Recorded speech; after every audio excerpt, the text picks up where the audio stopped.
Hey, wait a minute! I'm getting a little ahead of myself here. Hi, I'm Johnny. This is Johnny Likes, the show where I talk about movies that I like. I'm pretty sure all 5 of you out there have been craving a review on a movie from 30 years ago that bombed at the box office. Well, today is your lucky day, because that's just the kind of quality content that I make. Today, Johnny Likes Romeo Is Bleeding.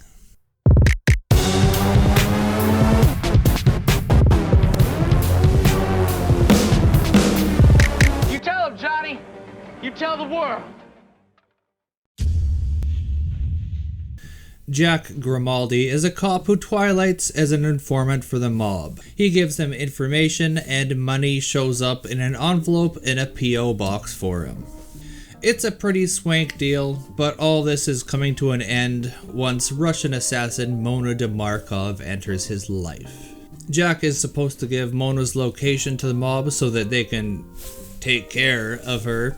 But of course, things don't go quite according to plan. Soon he finds himself in over his head, with his wife mad at him, his girlfriend mad at him, and the mob wanting him dead, with Mona being the wild card driving it all. Although it's typical film noir stuff, I enjoyed the execution of this story. I like these kind of stories when they're done properly.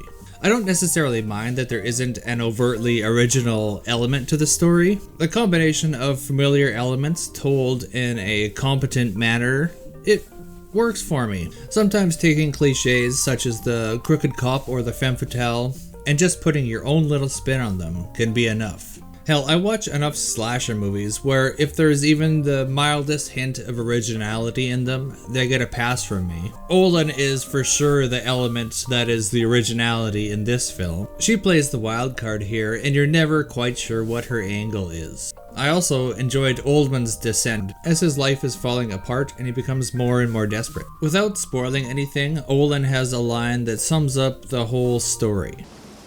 You can dig one grave, or you can dig 2. Gary Oldman and Lena Olin's performances are extraordinary in this movie. Lena Olin's viciousness combined with her seductive power makes for a wonderfully intoxicating cocktail. You can tell that Oldman knows that getting involved with her is a horrible idea at pretty much every step in the decision-making process. He's able to show us that his brain is saying, "Stop, this is a terrible idea."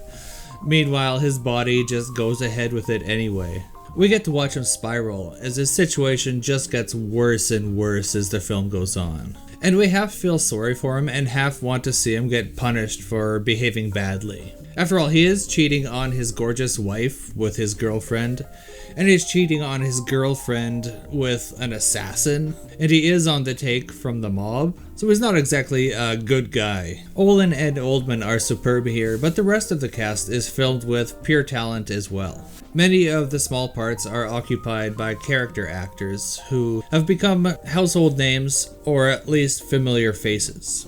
Dennis Farina, Will Patton, Michael Wincott, James Cromwell, Annabelle Sciorra, Juliette Lewis, Roy Scheider, Ron Perlman. These are all recognizable faces, even if you don't know the names. I actually couldn't believe the amount of talent in this film, and I was pleasantly surprised at just how many people I recognized in this.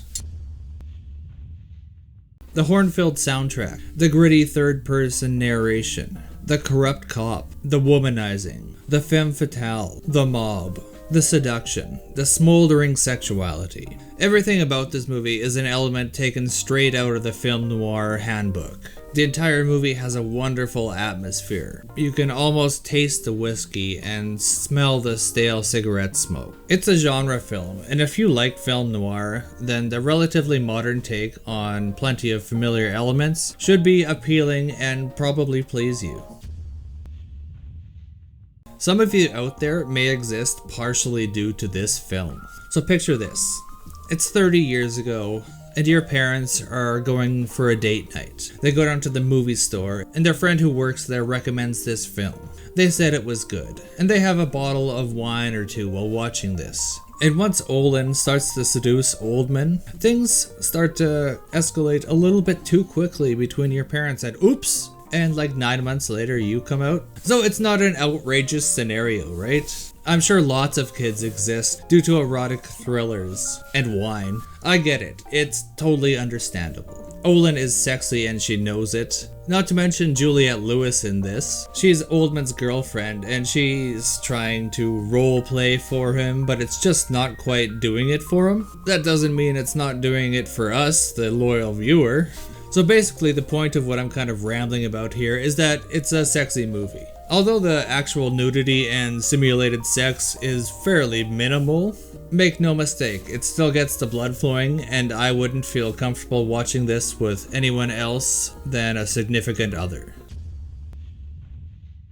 I saw this for the first time probably 25 years ago, and parts of it have been in my head ever since. It's not the greatest film as a whole, but there's enough memorable stuff to keep me coming back to it. Olin and Oldman are outstanding, the tone is great, it has an amazing cast, the story is familiar enough but well done, and it kept me interested, and there were some really attention-grabbing scenes. Particularly the car crash scene where Olin is in the backseat wrapping her legs around Oldman's neck while he's trying to drive. I think that one actually got nominated for Best Action Scene of the Year for like an MTV Movie Award. So that's the good. On the downside, it was a little bit long. It's a little dated thematically and visually.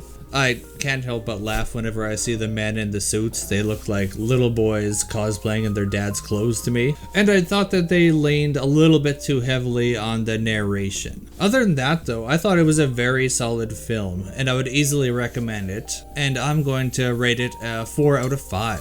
So what did you guys think of Romeo Is Bleeding? Have you even heard of Romeo Is Bleeding? Let me know in the comments, and if you could do me a solid and like and subscribe, that'd be great. It's quick, free, and relatively painless. Plus it helps me out.